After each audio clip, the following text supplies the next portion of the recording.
Thank you for joining us for a step-by-step video on how to change from a grass shear blade to a hedge trimmer blade on Makita's XMU04ZX. In the box, you will find the grass shear blades pre-installed on the model and the hedge trimmer blades separate. In addition to these, you will need a flathead screwdriver. Once you have these three items, you are ready to change the blade. First, remove the grass receiver. Push forward on the triangles to release the grass receiver from the height adjustment grooves. Then, pull down to release the hinge. Next, remove the undercover. While pressing the lock lever, turn the undercover counterclockwise until the unlock icon is aligned with the triangle on the lock lever. After, remove the shear blade to reveal the crank.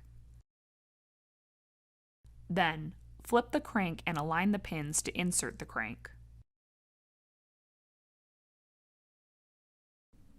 Ensure the loops on the hedge trimmer assembly are aligned before placing the assembly.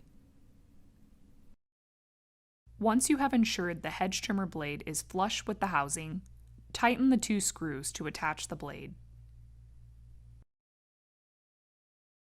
Lastly, place the undercover by lining up the unlock icon with the triangle on the lock lever and turning the cover clockwise.